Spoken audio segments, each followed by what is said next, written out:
He is a man who knows he lost, and it is hard on him. But I want to tell you, there are also 6 co-conspirators that are listed in this. They're not named, but they are described. 4 of them are lawyers. 1 of them is a Justice Department official, and another is a political consultant, all being described as helping him to implement this scheme. And this, again, this is not just about the attack on the Capitol on January 6th. This is about a coordinated, comprehensive effort led by the President of the United States to overturn an election that he knew he lost.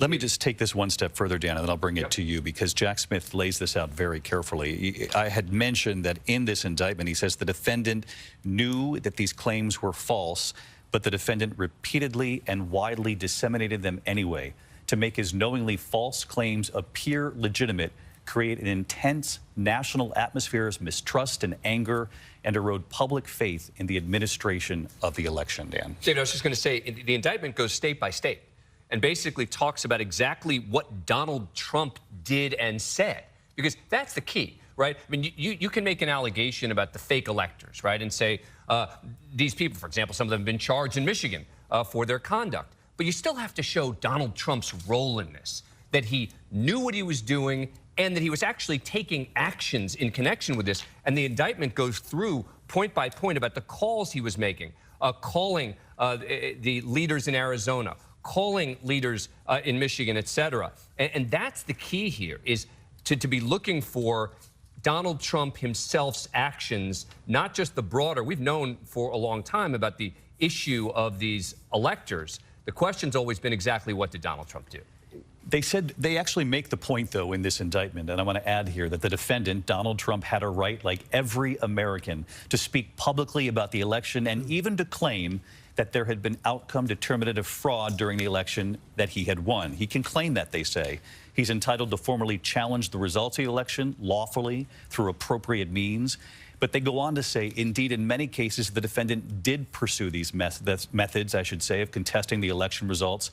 His efforts to change the outcome in any state through recounts, audits, or legal challenges were uniformly unsuccessful. And in many cases, John, as we reported on numerous occasions, these were Republican-appointed judges who said, there's nothing here. Most of them, some of them appointed by Trump himself. But what is significant here also is it outlines who told Trump that what he was doing and what he was saying was untrue. And it's pretty comprehensive. We've known some of this, but they go through the defendant's vice president. By the way, the role of Vice President Pence is critical in this indictment. The pressure that Trump put on Pence to use his power in presiding over the certification of those ballots on January 6th is critical here. But the vice president told him it was wrong. Senior Justice Department officials that he had appointed to the Justice Department told him that the election was not stolen. The Department of Homeland Security, senior White House attorneys, senior staffers on his own re-election campaign, state legislatures and officials, almost all of them Republicans, told him, no, the election was not stolen. The results are certified. We have no power to overturn it. And he continued to persist in pressuring them to use their positions to overturn an election that was over. Yeah, an extraordinary list of names and figures very close to the former president who repeatedly told him that he had lost the election. We know that Mike Pence, the former vice president, sitting across from me, well, I point blank said, did you tell the president he lost? We lost here. And he said on numerous occasions, I made that very clear to the former president. I want to bring in Aaron Katersky because this, as we said before, this speaking indictment goes into state by state here. One of the states it talks about is Georgia, and according to Jack Smith, and it's been reported out publicly, the intense pressure on elections officials in Georgia to find the votes, a state that Joe Biden won. We do have a piece of the audio of former President Donald Trump, that key telephone call that has been heard by the American people before, but that will play a role in this case. Let's listen to that audio, and then I'll bring in Aaron. So, look, all I want to do is this. I just want to find 11,780 votes, which is one more than we have, because we won the state. 11,780 votes. I just want to find those votes. Let's bring in Aaron Katersky. And Aaron, this indictment speaks to Georgia as well. In fact, it includes a transcript of that very phone call that former President Trump made to Brad Raffensperger, the Georgia Secretary of State, and it goes into detail about other things that the former president said to him, including claiming that 5,000 dead people voted in Georgia, and Raffensperger's response saying, well, Mr. President, the challenge that you have is the data you have is wrong. And the American people heard much of this during the course of the January 6th committee hearings up on Capitol Hill, just a few blocks from where I'm standing now. There's also Arizona, what happened in Arizona, where Trump, according to the indictment, and co-conspirator one, who sounds an awful lot like Rudy Giuliani, asserted, among other things, that non-citizens, non-residents, and dead people had fraudulently voted in Arizona. All part, David, of what this 45-page indictment calls a criminal scheme to overturn an election that the former president knew he lost. It talks about the conspiracy, this scheme. Aaron, thank you. Aaron Katursky, our investigative reporter. It did say in this indictment, in terms of the conspiracy, from November 14th, 2020 through on or about January 20th of 2021, in the District of Columbia and elsewhere, the defendant Donald J. Trump did knowingly combine, conspire, confederate, and agree with co-conspirators known and unknown to the grand jury to defraud the United States by using dishonesty, fraud, and deceit to impair, obstruct, and defeat the lawful federal government function by which the results of the presidential election are collected, counted, and certified by the federal government. John Carl, I want to bring you in on what you found here in the indictment as well. Well, again, going state by state by state. So we know the Georgia case. We've covered it so much. We've heard that phone call over again. We know what happened in Arizona, where the Republican Speaker of the House, Rusty Bowers, actually had meetings with Rudy Giuliani and asked Rudy Giuliani, well, where is the evidence that the election was stolen? Cited in this indictment is the famous line from Rusty Bowers, we have theories, we don't have evidence. But it's also interesting to look at Michigan. One of the things that we heard Donald Trump say over and over again was that there were votes that came in, ballot dumps of illegal votes that came in late in the night that overturned the election results in Michigan. This is something that he still repeats.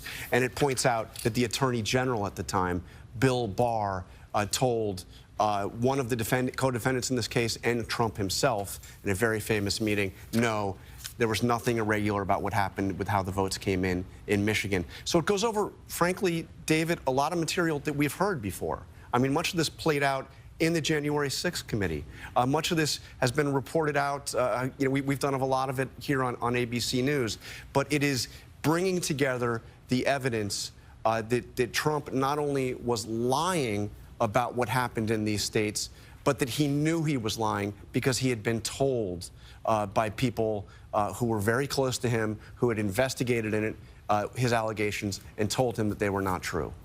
John Carl with us here at the desk, along with Pierre Thomas, Mary Bruce, Dan Abrams. It's about 14 minutes before 6 o'clock now. We've been told that the special counsel himself, Jack Smith, will be addressing the American people. We know from the past he does not come before the camera very often. The only other time, in fact, that we saw him was after the federal criminal indictment involving the classified documents case. Again, we will hear from him today, now just a matter of minutes after the indictment has been unsealed, more quickly than we saw him last time, though. If last time indicates what we will see this time, it will be brief, very forward. But again, what he tried to do was encourage the American people last time to read the indictment. My guess is, and we'll wait and listen to Jack Smith here momentarily, that he will try to make that case again, to read through it for yourself. That he and the team have presented what they've called a speaking indictment to explain in very clear detail in 45 pages here why they've moved ahead with what many legal observers believe is a far more serious criminal indictment than even the classified documents case. This case involves a presidential election, alleged attempts to obstruct the federal government and proceedings of a presidential election, confirming them, and as Dan Abrams pointed out, that catch-all, the right to vote. Getting in the way of an American citizen's right to vote is one of the 4 counts here, basically, from Jack Smith. And one thing I want to make sure that we point out to folks at home watching this, it's not just Jack Smith versus Donald J. Trump here. These are grand juries that have looked at the evidence and said there is enough here. Right. I mean, look, people often say that a grand jury is a very low standard. That's true, but it is still a grand jury of citizens who've decided that there is enough evidence on each of the specific charges to move forward with a trial. Ultimately, of course, it'll be a regular jury that determines guilt or innocence in a case like this. But they have used this grand jury both to subpoena witnesses, right? When you get a grand jury, you get the power to subpoena. People can't just say, I'm not going to show up, as might be the case in another venue. When it comes to a criminal case in a grand jury and you get subpoenaed, you got to show up. So they've had the opportunity to gather a little bit more evidence in connection with this than maybe even the January 6th Commission, which we should point out, the January 6th Committee wanted additional charges that Jack Smith, and as the special counsel, did not pursue. For example, an insurrection charge. That's not here. That would have been the most serious charge imaginable, and the special counsel decided not to pursue that as a charge in the criminal case. It's very interesting because the special counsel, Jack Smith, does bring up January 6th, the day itself, the attack. I want to bring back in Aaron Katersky to the conversation because, Aaron, you lasered in the indictment where they talk about the violence of that day.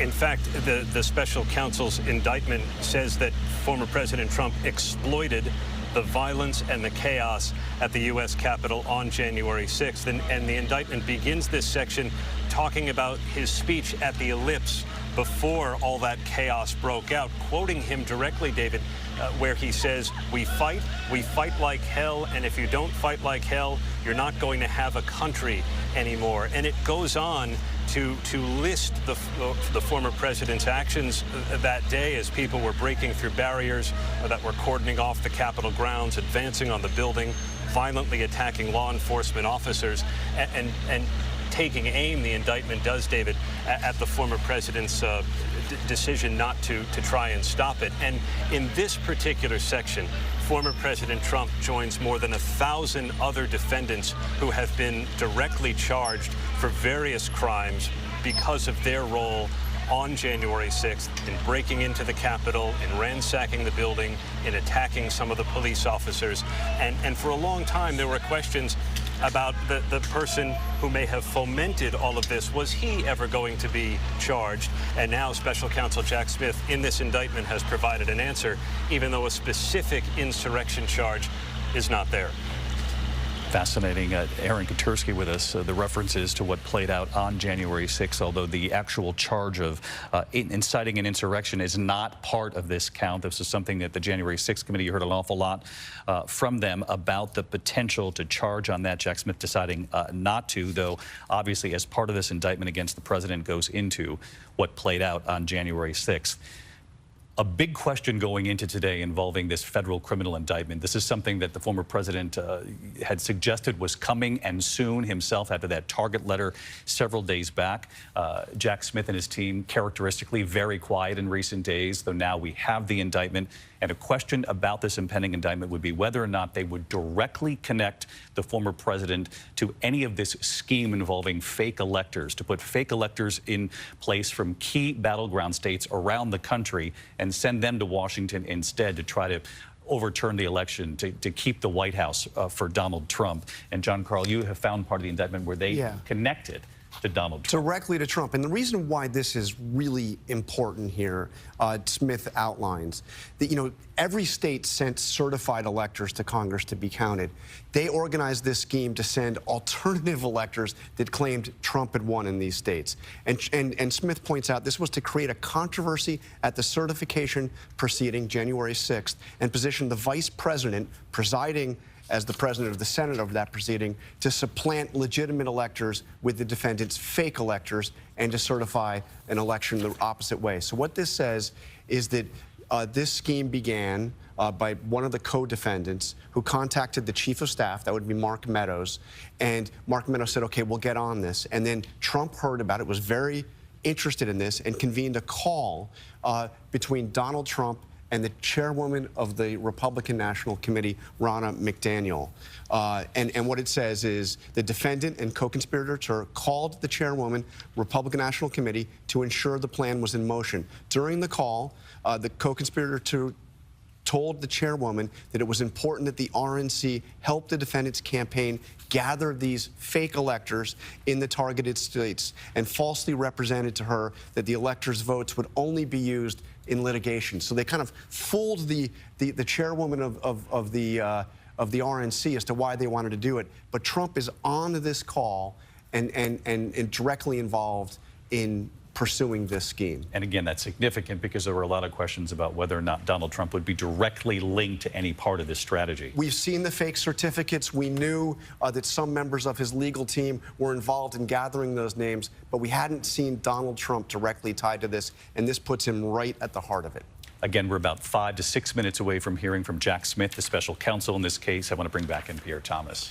David, I'm struck by how the special counsel is directly making the claim that Donald Trump was a criminal president. Quote, he widely disseminated false claims of election fraud for months, despite the fact that he knew in many cases and had been informed directly that they were not true. One of the cases that they use is particularly, I think, specific and jarring. It said that President Trump asserted in the state of Pennsylvania that there had been more than 205,000 more votes in that state. The state attorney general told the president that that was not true, and he kept putting forth that lie. So they're making the case that time and time again, the people in a position to know that these claims were untrue were telling the president, no, your information is wrong. And I have, from additional sources, people were telling him, at every turn, you're wrong, Mr. President. The information you're getting is wrong. And Jack Smith is making the case over and over again that the president knew he was wrong and kept putting forth the lie. What Jack Smith is saying is sowing chaos, confusion that then led to the events that we witnessed here as a country. And David, he's proving to be one of the more aggressive prosecutors I've seen in more than 20 years of covering the Justice Department. This notion of taking on a former president and basically coming to the conclusion that he was acting criminally, and now making that case before a grand jury, and now he's going to make the case to the American public. I think you'll hear the words, something to the effect that no one's above the law and that this had to be pursued. Important to remember that Jack Smith also tried war crimes at The Hague not long ago. Exactly. Again, he'll have to prove it in court. We don't know if he'll get any kind of conviction in these cases, but clearly he's a person unconcerned about the politics, unconcerned about the outside noise. He's going after the former president. Precisely my point of bringing that up. A no-nonsense prosecutor in this case. One other interesting point about a possible defense here, right, is that unlike in the documents case, where it's a pretty straightforward case, right? Either he knew he had these documents and he was obstructing the investigation, or he wasn't. There could be a more complex defense, meaning I expect that he, if this case goes to trial, would say something to the effect of, I was relying on advice and counsel I was getting from other people. Yes, it's true. Someone said to me that it didn't happen. Someone else said they didn't believe it. But you know what? There were still other people who told me it was true. And when I heard it was true, I said, I got to do something about this. I'm going to go forward and try and fix this. That's the sort of defense you could get here. He puts it on the lawyers. It says on the legal side, they told me that this was a completely legitimate way to move forward, some of the co-conspirators, by the way. And then on the factual side, saying, I had people telling me that there were problems in each of these states, even though others were saying it's not true. And how would he defend the allegation that he's on the phone with the head of the RNC saying we should move forward this fake elector scheme? Right. In his view, it's alternate electors. Right? In his view, it's not fake electors, the alternate electors.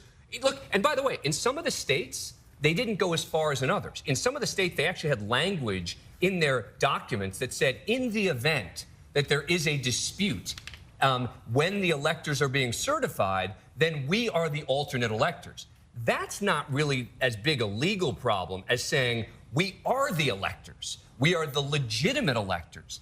Those are the ones that are the bigger problem than saying in the event that there's a dispute, we would be the ones. And that's a critical difference. And how significant is it at this point that they have connected, Jack Smith has connected Donald Trump to Ronna McDaniel in one of these phone calls directly? Critical. I mean, and actually, the very beginning of the paragraph that Jonathan read, as the defendant's attempts to obstruct the electoral vote through deceit of state officials met with repeated failure, beginning in early December 2020, he and co-conspirators developed a new plan to marshal individuals who would serve as the defendant's electors.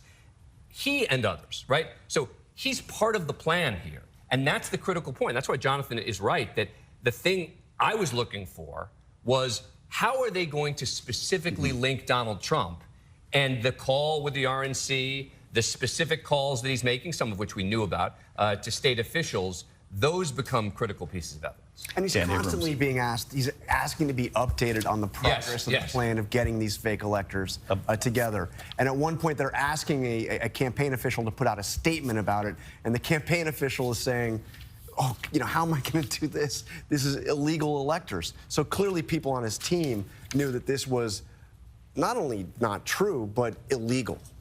You're looking at live pictures right now. We're expecting to hear in Washington from the special counsel, Jack Smith. Again, it was just about a half an hour ago that we learned of now a second federal criminal indictment. This one with 4 counts naming only the former president, Donald J. Trump, in this indictment, though conspirators, there are references to several co-conspirators. The only person named, though, in the charges, the actual counts in this federal indictment, the former president himself. It's 45 pages long. Again, it's what we call a speaking indictment, purposefully written in terms that the American people, that voters across this country can read it and understand the actions being taken by Jack Smith and his team. We're expecting to hear from Jack Smith. We've been told about 6 o'clock Eastern time. We'll keep an eye on that camera. In the meantime, as we await Jack Smith, we have learned at this hour when we expect to see the former president, Donald Trump, first answer these criminal charges. I want to bring in Catherine Faulders for that. A time and place on Thursday has now been set, Catherine? Yeah, we know that special counsel Jack Smith has asked the former president to appear right here at this courthouse Thursday at 4 p.m. Eastern for an initial appearance to be arraigned on these new charges, these 4 counts that you mentioned. Now, this is federal court. There are no cameras allowed in court. It's quite possible that he could remain completely out of view when he comes here. But again, we're told Thursday at 4 p.m. Eastern, the former president will be here. He's likely to be accompanied by 2 of his lawyers, those same lawyers who met with special counsel Jack Smith last week to make the case that he shouldn't be indicted, Todd Blanche and John Lauro, who is said to be leading the legal efforts on January 6th. So Thursday, 4 p.m., the former president is expected to be right here in this courthouse. Catherine Faulders in our team here with us today. Catherine, our thanks to you. Again, we're keeping our eyes trained on this room. The moment Jack Smith comes before the microphone there, we'll let you hear what he has to say about this federal criminal indictment. Again, much more serious, the most serious federal criminal indictment ever faced by a former American president in this country. Again, 4 counts that include obstructing official proceedings, trying to overturn the 2020 election, deprivation of rights, voting rights across this country, that every vote be counted and valued in so many words. We're going to bring in John Santucci, who has covered Donald Trump for years. And John, along the way, what has Donald Trump's defense been to this notion that he knew that he had lost the election? Well, David, I can tell you from speaking to people that have been around the former president over just the last couple of weeks and after news of that Target letter, Trump was telling people, I never thought I lost the election. I never believed that. And some people, David, in conversations with the former president, I'm told face-to-face, actually pushed back on him and said, well, you were told this in real time. You were told that this wasn't true. And the former president maintaining, well, I never believed that. I always believed that I had won. And David, the biggest reaction I have to tell you I'm getting in real time from people reading this indictment along with us right now is one person wrote very strikingly, David, I wish he listened to the good people, wish he listened to the guardrails that were around him at the White House. And another person writing, if he listened to the actual lawyers, and as John Carl pointed out, it's those unindicted co-conspirators, several of them which are attorneys, that were giving Trump this advice about fake electors. And as we've reported here on ABC, much at the time at the end of the Trump administration, those tense meetings that were playing out in the Oval Office, the screaming matches that often occurred between people that were White House employees, many of whom were attorneys, trying to shoot down these other attorneys that were coming in and around Donald Trump, pitching him on this idea of fake electors. Fast forward now, David, to where we are. Trump listening to those people, engaging in those conversations, clearly has gotten him yet into another indictment, David. But, John, thank you. Is that a defense, though, Dan, that I never thought I lost, and so what if I listen to the bad actors? If you go off of John Santucci's words, there are many who are very close to the president saying now, I wish he had listened to the good ones. Right. Can he come out and say, well, I listened to the wrong ones? Yeah, I mean, it can come out. It may not be a winning defense, but I think if this actually becomes a legal defense as opposed to a political one, that is exactly the sort of defense that he would wage. He would say that I had lawyers telling me that we could challenge on January 6th. I had people in these various states who were eyewitnesses, who'd seen things happen, etc. The problem for him, I think, will be on some of the statistics that he was providing, right? Where was he coming up with the numbers, for example, of 205,000 or whatever, X number of dead people voted? Now, my guess is he'll be able to link it back to somebody, right? I presume he didn't just pick numbers out of thin air, that somebody said to him, well, we think that there could be an argument of up to X thousand numbers of dead people who voted, et cetera. It's a defense. It may not be a winning one because of the number of people who were telling him it's not true. And isn't there an expectation when you're the president of the United States that you have access to the... Right. We're hearing... Okay, bye. And, We should kill Pierre Mackey- Thomas's microphone, please, guys. I can hear him getting ready for world news while we're on the air during the special report, which we appreciate from Pierre, always working hard. But again, right? It can't be unreasonable. Meaning, that's part of what they're going to look at here. Is would it be remotely reasonable for him to believe it? And you hear John Santucci saying it's not just that he says he believed it then. He's saying he believes it now. To this day, he believes that the election was stolen from him. So, that's a defense. I'm not saying it's a winning one, but it's a defense. we're waiting Jack Smith, the special counsel in this case, expected to brief not only reporters in that room, but the nation. He knows the nation is watching. And of course, as we have seen from Jack Smith before, he's fully aware that this is a polarized country. People believe what they believe already when it comes to January 6th and the election. Much of that because whether they supported the former president or not, they believed or did not believe what was coming not only from the president, but again, this group that surrounded the president during those crucial weeks from the election straight through January, as laid out in this 45-page indictment. Our chief White House correspondent, Mary Bruce, sitting here with me as well. First of all, Mary, anything from the White House? The White House isn't commenting on the specifics. That is no surprise, but they do refer us to the Justice Department and a state spokesman saying they refer to the Justice Department, which conducts its investigation independently. And that is something that I suspect you're going to hear Jack Smith stress once again as well. This White House has gone out of its way in recent weeks to underscore the independence of the judiciary. It is why you are not seeing President Biden comment on this. He is well aware how Donald Trump is trying to spin this, how Republicans are arguing that President Biden, they claim, is simply trying to persecute his political rival here. And so the president has stressed he hasn't told the Justice Department what to pursue. He hasn't tried to influence what charges they bring. We should say, though, while Joe Biden has been silent on these indictments, he has been very outspoken in the past about Donald Trump and January 6th. He has accused him of spreading a web of lies about the 2020 election. He has said he valued power over principle, saying that his bruised ego mattered more to him than our democracy. And he has been very clear that January 6th and the attack on the Capitol is really a major theme of his re-election campaign, right? That's the first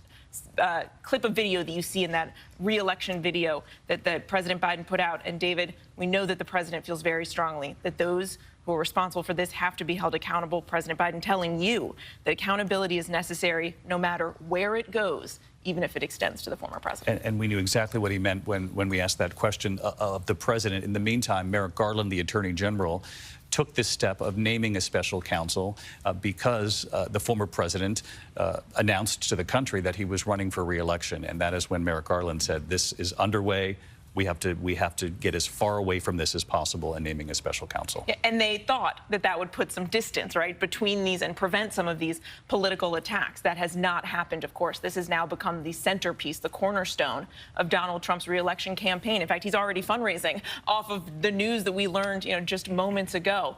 And we have seen, we know from the polling, the fact that none of these indictments, none of these charges so far have made a dent in Donald Trump's support. In fact, quite the opposite. He has a commanding, crushing lead in the polls. And it is just astounding when you take a step back and you think about the fact that the overwhelming frontrunner for the Republican nomination right now is someone who today is being accused of using his power to try and overturn the 2020 election, even though he knew allegedly that he had lost. Let's just dive into this a bit further as we await Jack Smith. We're joined on the phone now by a reporter out on the campaign trail, Rachel Scott, who's been covering this for many months as well. And as you heard Mary allude to here moments ago, Rachel, Donald Trump has not only campaigned off of the first federal criminal indictment, now the second one as we sit here today, arguably much more serious than even the first. He has campaigned off of it.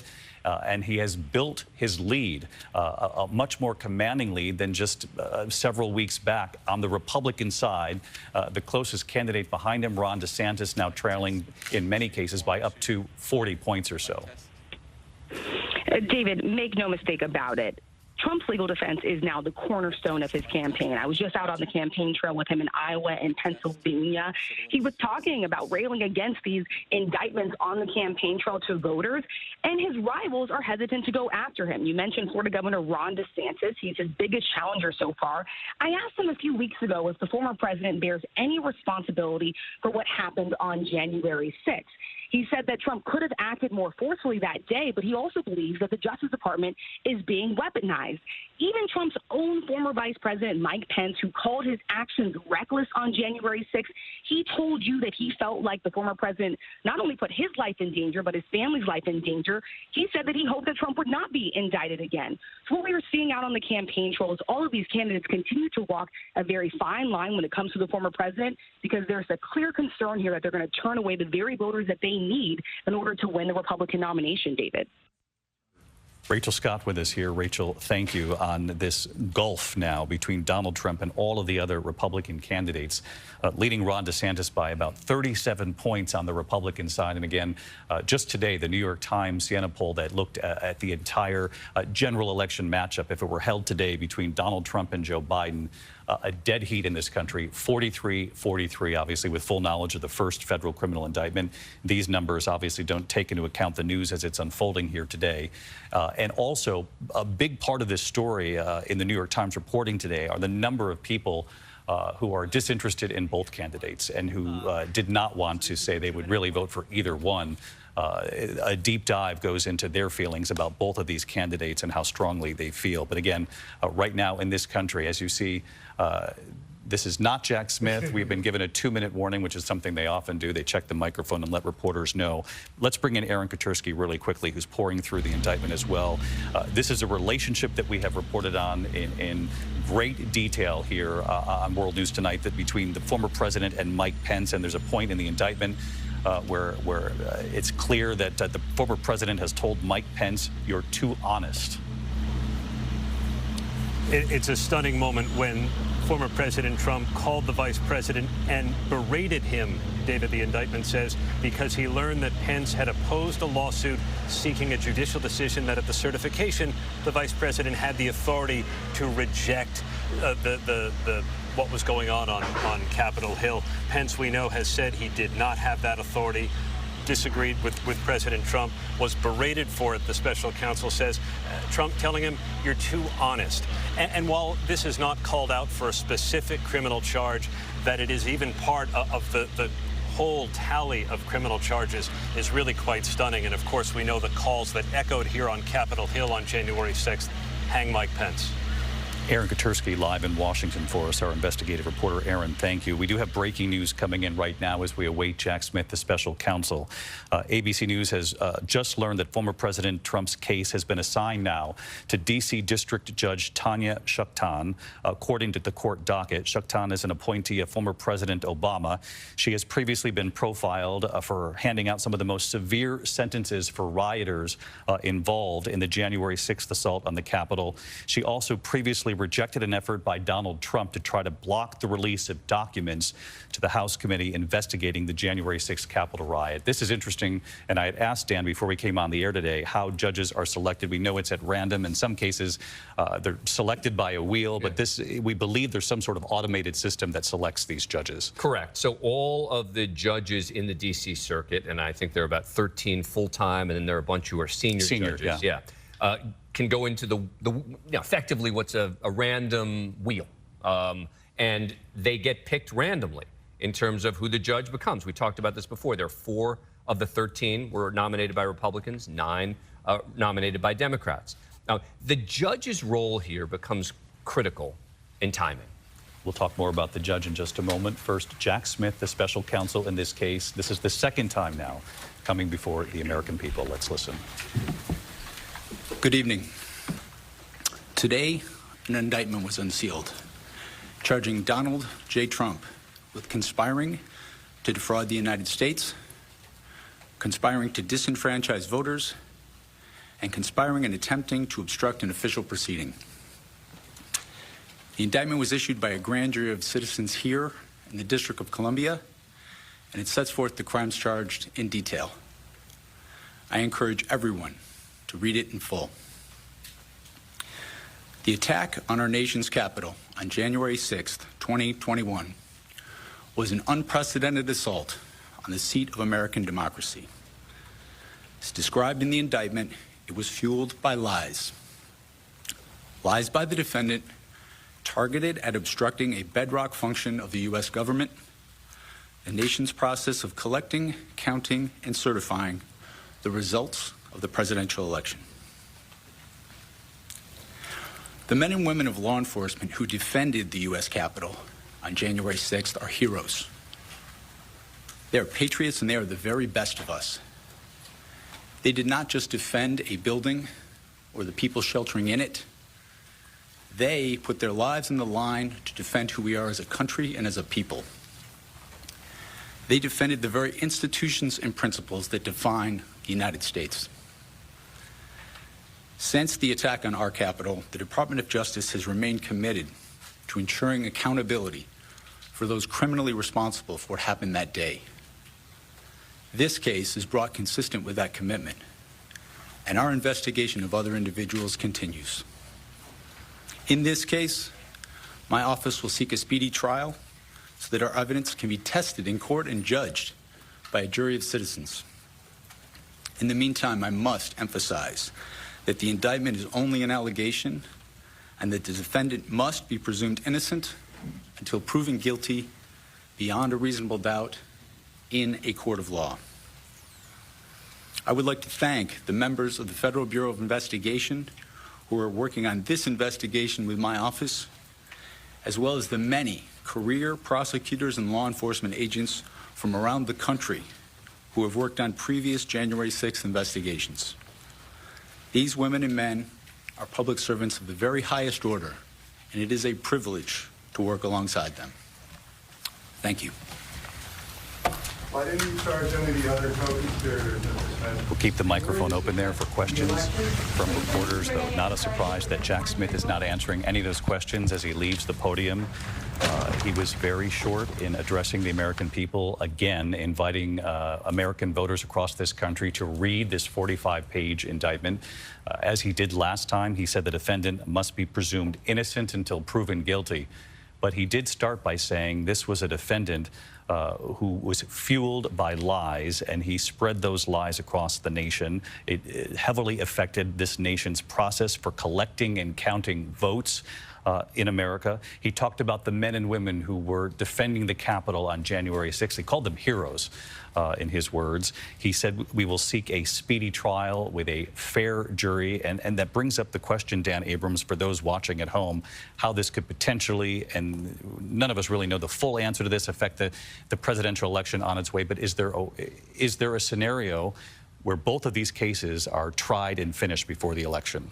There's a scenario, absolutely. I think it's unlikely, but there's a scenario. Look, in a typical case, I would tell you, wait, you're talking about November of 2024, and you're asking me, can they finish the case before then? The answer would be absolutely. Of course they can. When you're talking about this case, for example, in the documents case, it's already been pushed back to May of 2024. I expect that that one will get delayed again for certain. Now, this judge is not a judge who is, going to be necessarily as sympathetic to some of the arguments as Aileen Cannon may have been. This is a district that tends to move these kinds of cases certainly more quickly than that. But there will be arguments by the Trump team to try to delay this, to try to push it back as much as possible. You're going to hear, and you just heard Jack Smith say he's going to pursue a speedy trial. But that's really a right that belongs to the defendant, not the prosecutor. It's the defendant's right to a speedy trial. So it's the defendant that tends to have a lot of power and control over how fast a case moves. But this is where the judge becomes critical. Yes, there are going to be questions of admissibility of evidence, et cetera. But in a case where this political campaign and the legal case intersect, the most important power this judge is going to have is, does the trial happen before the election or not? And we'll just have to see what happens with that. And it's not just this judge. We looked into this before we came on the air as well. Just about every judge, if not every judge in the district, has presided over one of these January 6th related trials. Right. And even the Trump-appointed judges have not been soft on the January 6th rioters. I mean, best case scenario, there was one judge who dismissed a particular charge, actually one of the charges that's charged here. But it's different because in that case, the question was, did the person have corrupt motive? Meaning, were they doing it knowing that what they were doing was illegal and wrong? Well, here the whole document is an explanation of why Donald Trump knew what he was doing was corrupt and wrong. So even if there's a higher standard established for one of these crimes, if you believe Donald Trump is guilty, they've laid out an explanation for why that issue wouldn't apply. So my broader point is, Trump judges, Obama judges, Bush judges, whatever the case may be, these are still going to be some difficult legal arguments for the Trump team to win. And many of these judges have handed down very serious sentences for people related to January 6th. I want to bring in Asha Rangappa, law professor, Yale Law School, former special agent, New York FBI. And Asha, one of the questions from many people in this country for so long has been in watching all of these January 6th cases as they played out in Washington, D.C., whether or not the people at the very top would be prosecuted as well. And now not only do we have this case, we know it will play out in Washington and in front of a judge who has presided over some of these very cases before. Yes, well, 3 of the counts here are conspiracy charges, and a conspiracy is an agreement to commit a crime. So what Jack Smith has been able to do is to pierce this cone of silence that Donald Trump has always been able to create around him, where he's able to have intermediaries, lawyers, people that he has conversations with and then will, do much of the work. He's been able to pierce that inner circle, and we have evidence in this indictment of actual conversations, actual communications that really connect Trump to that agreement to use deceptive means to block this election. That's pretty extraordinary. I also think that this indictment is significant in that Jack Smith was able to bring in depictions, evidence of the violence that unfolded on January 6th. This is a spectacle that everyone remembers from watching it unfold on television. And this was a very tricky area. You mentioned that he wasn't charged with insurrection. That would have encountered a lot of First Amendment issues because it would have been based on Trump's speech. But he was able to bring this in by using the charge of deprivation of rights, that what Trump was trying to do is prevent these people from getting their votes counted using intimidation and violence. So this is a very clever charges and straightforward charges that will ideally be streamlined since he's only named Donald Trump as of right now as the defendant. Asha Rangappa with us here. Asha, thank you for your perspective as always. And she makes a very good point about avoiding insurrection charges or charges connected to that because of constitutional defense of free speech in this country, John. But Jack Smith does talk about what Donald Trump was doing as this was playing out in the Capitol, and instead of trying to halt it, allowing it to proceed. If you remember when he was impeached on this, he was impeached for inciting the riot. That's not what's going on here. But Jack Smith makes the allegation that Trump tried to exploit the riot to achieve his overall goal, which is disrupting the proceeding to certify the election. He says directly, on the evening of January 6th, the defendant and co-conspirator Warren attempted to exploit the violence and chaos at the Capitol by calling lawmakers to convince them, based on knowingly false claims of election fraud to delay the certification. And this is pretty amazing. He calls 2 senators directly. Co-conspirator number 1 calls 6 members of Congress. John Carl with us. We know that John Santucci, our reporter who has covered Trump for many years, has now talked to the former president. John, what's his reaction at this hour? David, I just hung up the phone with former President Trump. He seemed rather relaxed, David, said that he has read through the indictment, said he's been on the phone.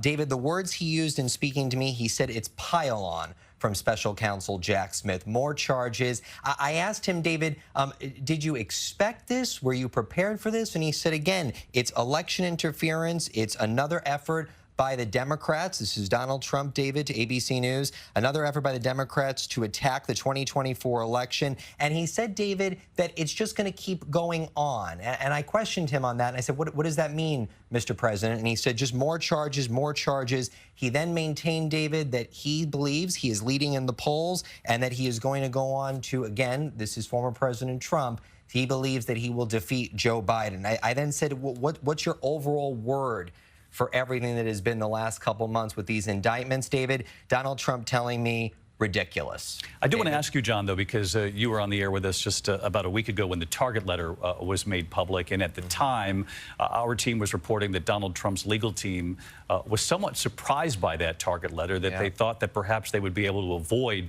this particular federal criminal indictment, that the classified documents case would move forward, but that this was one that they thought perhaps they would get by.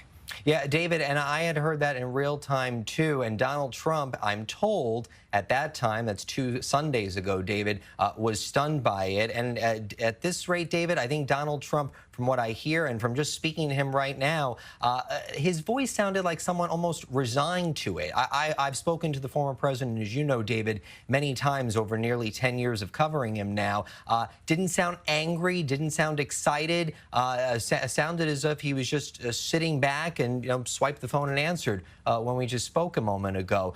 But again, David, I think that the 2 words that just struck me in speaking to him just now, pile on. I think just from talking to aides around him and now speaking to the former president himself, it just seems like in Donald Trump's mind, this was just another day. And that will be part of the political message, surely, in moving forward. One more question for you, John, and it's on a related note, because he's been on, obviously, campaigning, been on the trail these last couple of days, answering questions, was on one radio show, was actually asked if going forward you get these indictments and you got a jury in D.C., this is the questioner asking, you get convicted and sentenced, does that stop your campaign for president if you're sentenced? The host asked him.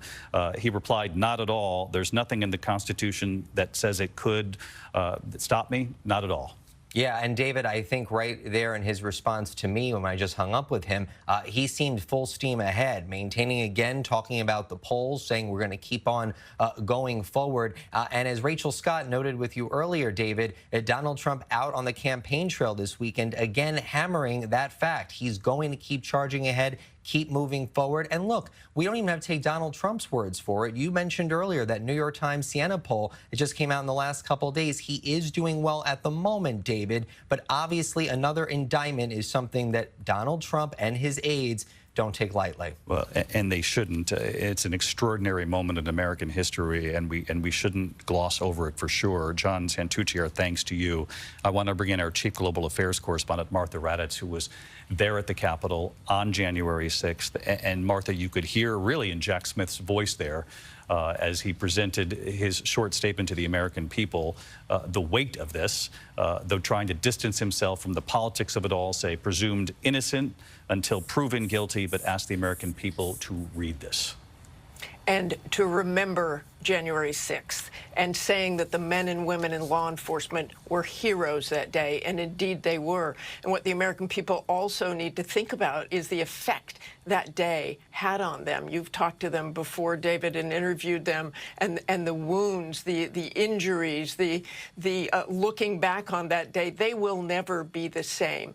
And that day for me, up on the Hill and talking to people who said they were there because Donald Trump wanted them to, quote, stop the steal. That was the whole idea of the speech that Donald Trump gave that day. It was a rally. He told people to go to Capitol Hill. And his closing words again, if you don't fight like hell, you're not going to have a country anymore. We're going to try and give the Republicans the kind of pride and boldness that they need to take back our country. At the time, the Secret Service knew there were armed men in the crowd. I interviewed people in tactical gear, and I saw them communicate with one another on Capitol Hill. It's a day we should all remember, David. Martha Raddatz talking about that day. Jack Smith talking about it as well moments ago, saying that the chaos around this country involving, Martha, thank you, involving, and those weeks leading up to January 6th was fueled by lies from the defendant. And of course, the defendant he was speaking of was former President Donald Trump, who at this hour, you're watching ABC News Live coverage, has been charged with 4 counts.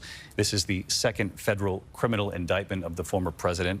Conspiracy to defraud the U.S., conspiracy to obstruct an official proceeding, an attempt to obstruct an official proceeding, and conspiracy against rights. Pierre Thomas, our Chief Justice correspondent.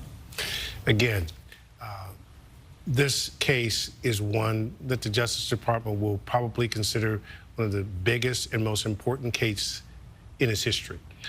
Indicting a former sitting president who's now running for office is not something that they ran to do. The Attorney General was very methodical in the approach, but this special counsel, again, David, the most aggressive prosecutor I've seen in 20 years of covering the Justice Department. And again, Jack Smith saying he invites the American people to read this 45-page indictment. A former American president now charged with obstruction and conspiracy to defraud the U.S. and again, conspiracy against rights. And of course, those rights allude to votes in this country being counted in the way they were intended. For many of you here in the East, World News Tonight begins in just about 5 seconds. I'm David Muir. I'll see you for World News. This has been a special report from ABC News.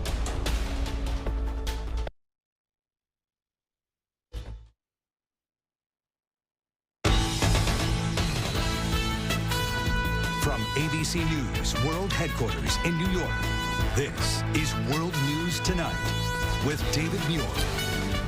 Good evening, and it's great to have you with us here on a Tuesday night. Many of you have been with us all along, and we do begin with this major development in the special counsel's investigation of former President Donald Trump. A federal grand jury has now criminally indicted the former president out of the special counsel's investigation into his efforts to overturn the 2020 election. The 45-page indictment begins by saying the former president lost the 2020 election, knew he lost, and then for months spread lies that there had been outcome determinative fraud in the election and that he had actually won it. The indictment charges Trump with 4 counts: conspiracy to defraud the U.S., conspiracy to obstruct an official proceeding, obstruction, an attempt to obstruct an official proceeding, and conspiracy against rights.